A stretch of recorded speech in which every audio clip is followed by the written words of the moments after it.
મજામાં છું. Okay, first તમારું ઇન્ટ્રોડક્શન મને આપી દો અને જે તમારી વિગત છે એ તમે જણાવી દો. મારું નામ કલ્પેશ ચોટલિયા છે. હું સંશોધન અધિકારી તરીકે અમરેલી જિલ્લા પંચાયત ખાતે ફરજ બજાવું છું. હું આજે છે ને આજે રિજિયનની અંદર બિહાર અને વિલેજ પ્રોફાઇલ અંતર્ગત એક વર્કશોપનું આયોજન કરવામાં આવેલું છે. એમાં બિહારમાં જો વિગતવાર વાત કરવામાં આવે તો સાહેબે કીધું છે કે વિલેજ પ્રોફાઇલની અંદર દરેક ગામોની ભૌગોલિક પરિસ્થિતિ, વસ્તી વિષયક આંકડાઓ છે, ત્યાંની સુવિધાઓ છે, આ પ્રકારની માહિતીઓની એકત્રીકરણ કરવામાં આવે છે.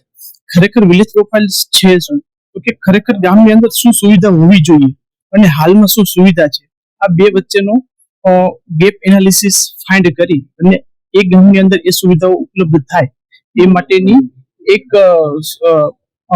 ડેટા કલેક્શન કરવામાં આવે છે. અને આ ડેટા થકી જિલ્લામાં ચાલતી વિવિધ યોજનાઓના મતલબ જે નાણાપંચ છે, આયોજનના જે કામો છે એમાં સમાવેશ કરી અને એ સુવિધાઓ ગામની અંદર ઊભી કરવાનો મુખ્ય ઉદ્દેશ્ય છે. તો સમયાંતરે દર 3-6 મહિને આનું ગેપ એનાલિસિસ કરી દરેક કચેરી, જિલ્લા નાયબ જિલ્લા વિકાસ અધિકારી શ્રી, ટ્રાઇબલ છે કે આયોજન છે, આ કચેરીઓમાં સબમિટ કરવામાં આવે છે. અને સમયાંતરે જ્યારે નેક્સ્ટ આયોજન થતું હોય છે ત્યારે એને કામોનો સમાવેશ કરવામાં આવે છે, જે થકી ગામની અંદર સુવિધાઓ ઉપલબ્ધ થઈ. અને મુખ્ય ઉદ્દેશ વિલેજ પ્રોફાઇલનો એ છે. Thank you.